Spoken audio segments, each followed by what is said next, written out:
heard people shouting and running excitedly towards the road. He stood up to look. He saw a merchant caravan passing. People cheered the name, Yaya, Yaya, Yaya.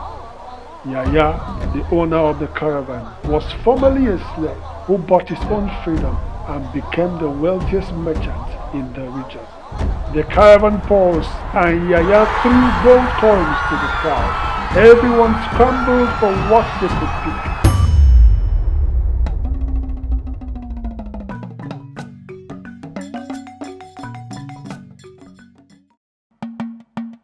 A long time ago, in a small beautiful village nestled in the heart of West Africa, there lived two friends, Dele and Akin, who came from humble beginnings. Dele was known for his honesty and hard work, while Akin was cunning, always seeking shortcuts to wealth. The two friends found work as laborers for the wealthy farmers in the village.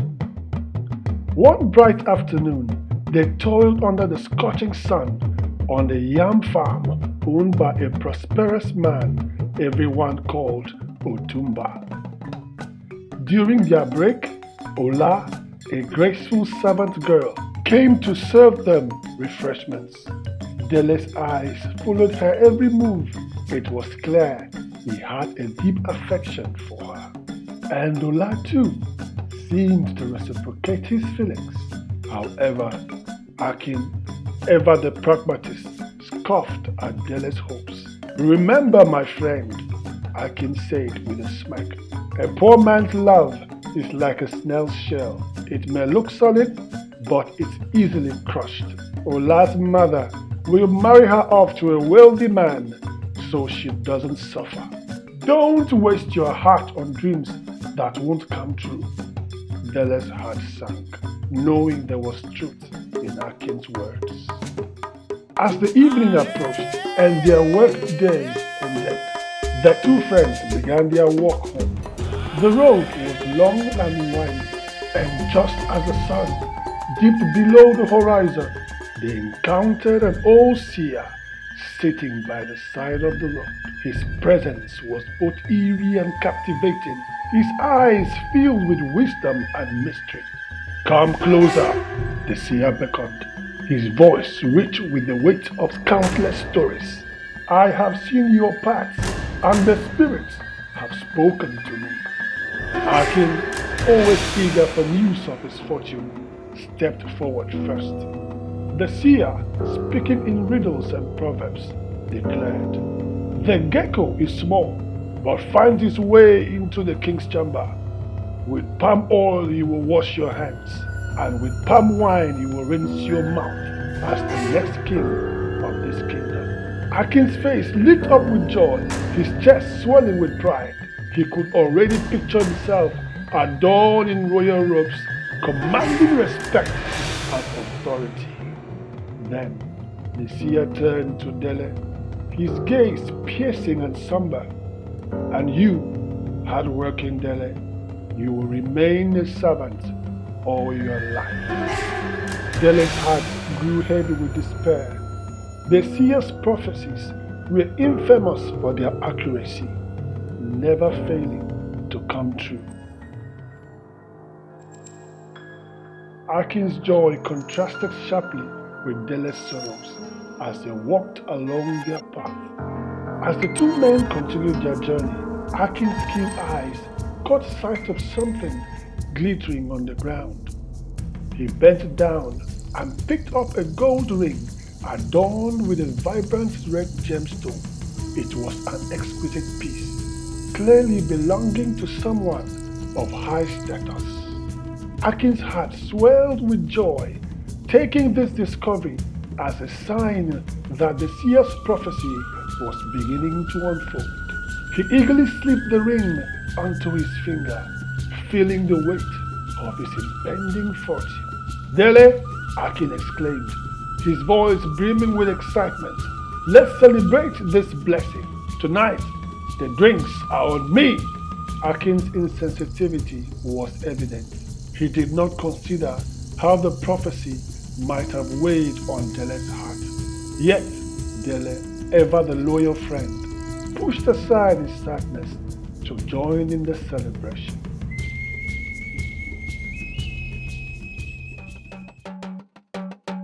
The two friends made their way to a lively drinking hut. As they settled down, Akin generously bought drinks for everyone, spreading his newfound joy. Amongst the patrons were wealthy travelers, their leader, Doku, being the most distinguished.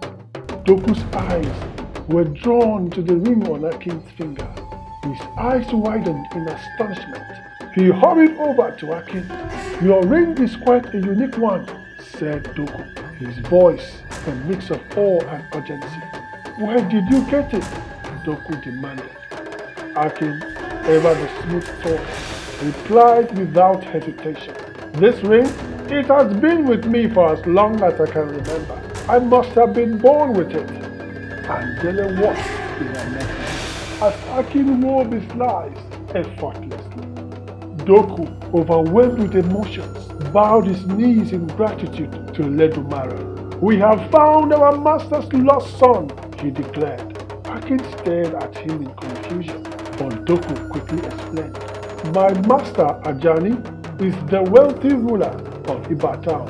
Many years ago, he lost his only son, and not a day passed without him longing for the boy. Now, he lies on his sick bed, fearing he may not survive. He sent me on a desperate search for his heir, and here you are." Akin's ears tingled. His eyes sparkled with excitement and greed. "What are we waiting for? Take me to my beloved father," he declared. Doku was elated, but Dele pulled Akin aside. His face etched with concern. "Akin, are you mad? You can't impersonate another man's son and deceive a dying man." Akin's eyes hardened. "Dele, are you trying to stop my prophecy from coming true? Can't you see how everything is falling into place? You can stay here in poverty if you wish, but I am destined for greatness." Without another word, Akin stormed off, following Doku towards what he believed was his destiny. Dele, torn between loyalty and morality, decided to follow his friend, not out of a desire for wealth, but to ensure Akin's safety.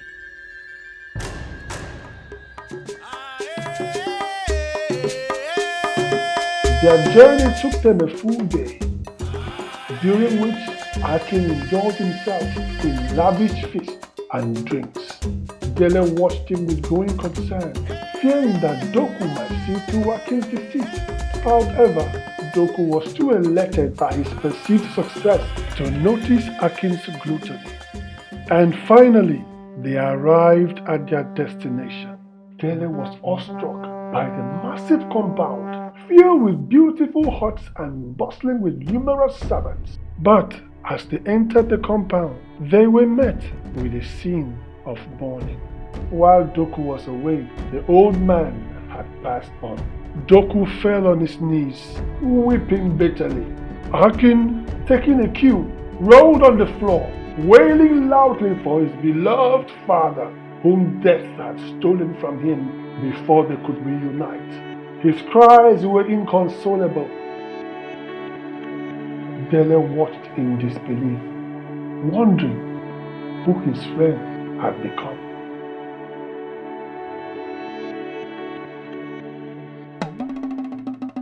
Weeks turned into months since the old ruler was laid to rest, and Akin had seamlessly taken his place as the new ruler, embraced by all as the long-lost son.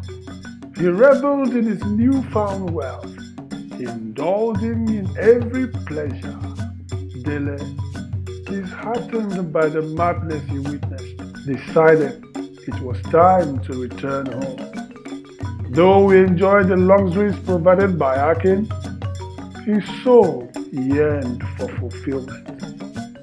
Later that day, he approached Akin to share his plans. Akin, with a dismissive tone, asked, "What are you returning to? Poverty?" stay here. Serve me honorably like Doku served my father. Is it not better than slaving away for stingy farmers? Dele pondered Akin's words, seeing some truth in them. Everything seemed to unfold as the seer had prophesied. Reluctantly, she decided to stay and be an honorable servant.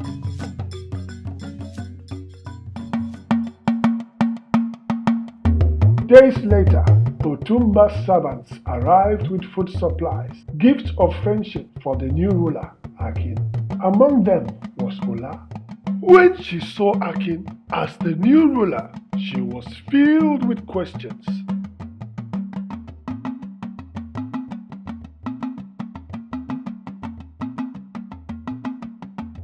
When Dele saw Ola, he was overjoyed.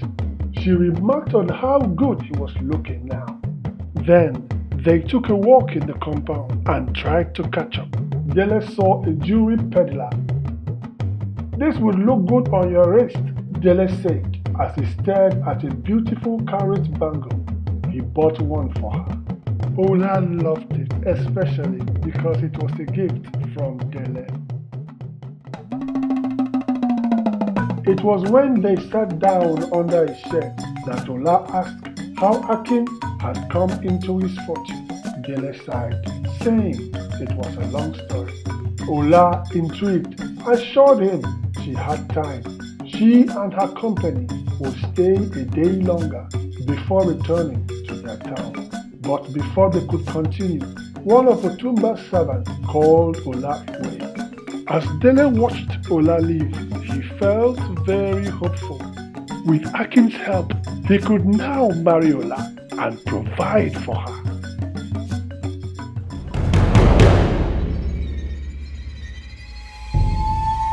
However, while Dele was busy building castles in the air, Akin had summoned Ola to his chambers. He had spotted her when her company arrived from Otumba.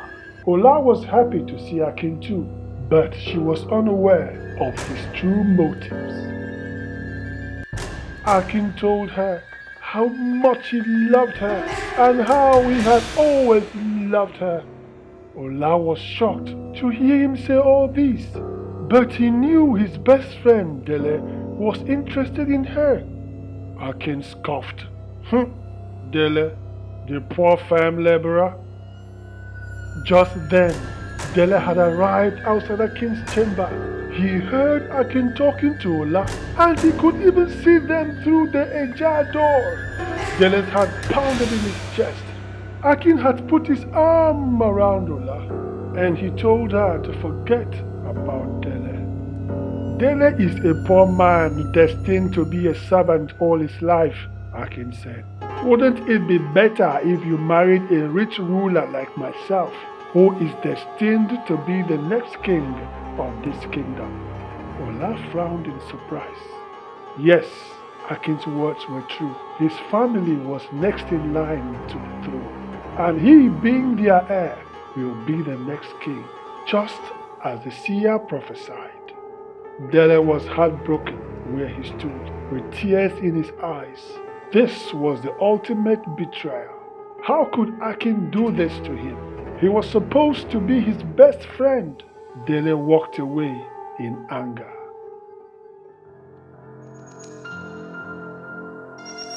That night, Dele cried in his chambers. He boycotted the party Akin had thrown in honor of his guest.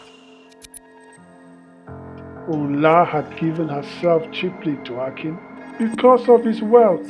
He couldn't stand seeing them together. The gods seemed unfair, favoring a callous man over a compassionate one. Very early the next morning, Dele left the town with a sling bag on his shoulder. He would journey as far as his legs would take him, far away from heartbreaks and betrayals. It was noon when Dele rested under a tree. Then he heard people shouting and running excitedly towards the road. He stood up to look. He saw a merchant caravan passing. People cheered the name. Yaya, Yaya, Yaya. Yaya, the owner of the caravan, was formerly a slave who bought his own freedom and became the wealthiest merchant in the region. The caravan paused and Yaya threw gold coins to the crowd. Everyone scrambled for what they could pick, and then, in his usual manner, he addressed the people. Do not scramble for what people throw at you. If one works diligently, heaven will see and reward. His voice echoed in the silence. I was told I would be a slave all my life, but I took my own destiny in my hands. Look at me now. Then the people cheered and thundered his name. Yaya, Yaya, Yaya. Dele stood transfixed. Yaya's words had reset something in him. If one works diligently, heaven will see and reward. A slave changes destiny by working hard and being diligent. Why can't he? His eyes lit up. He would take his own destiny in his hands. But first, he had something to take care of. It was evening when Dele returned to Akin's town. Akin was pleased to see him. My friend, where have you been? You missed a great party last night.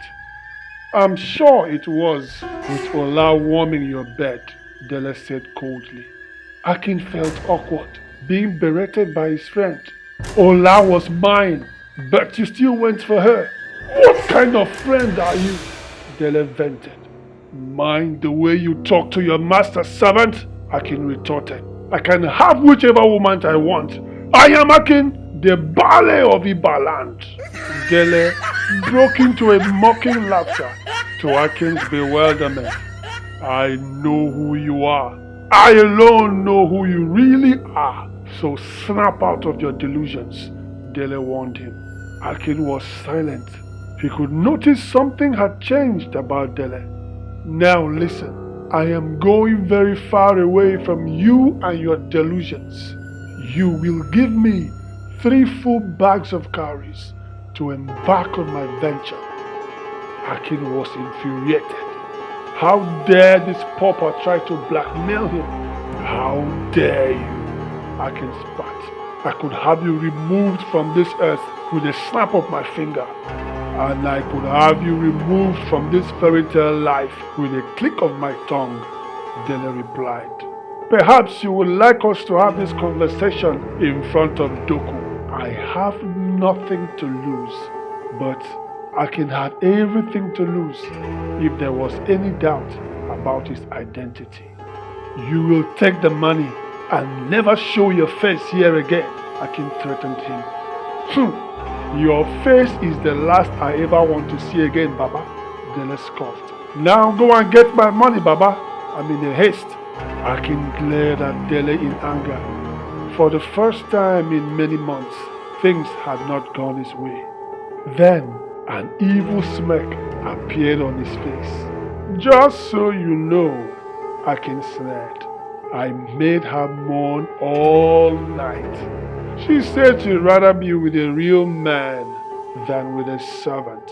Akin sniggered, seeing the pains in Dele's eyes. He could have all the bags of money, but Dele knew he had lost this one.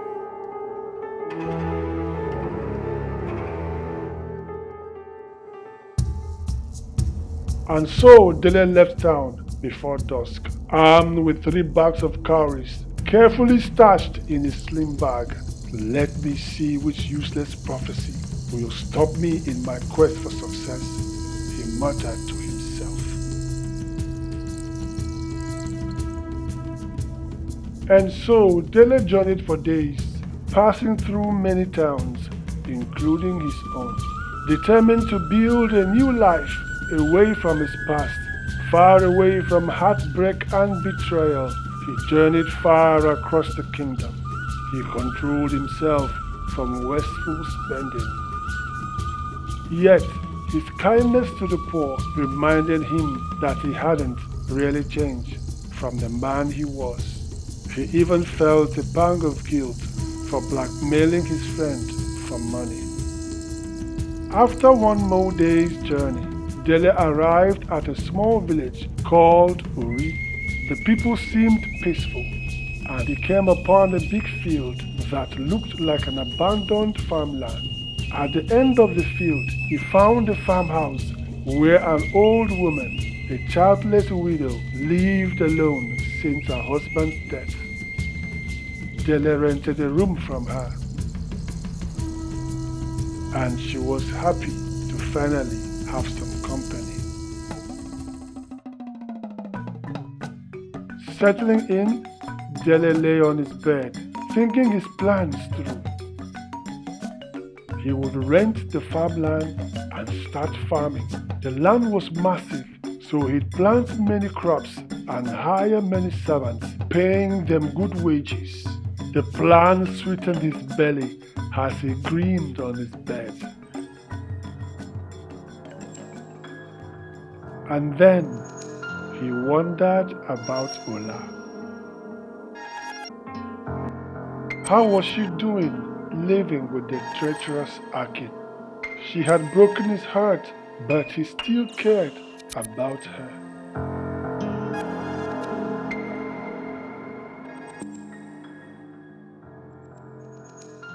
In a small village far away, 2 days' journey from Dele, Ola sat outside her mother's hut that same night.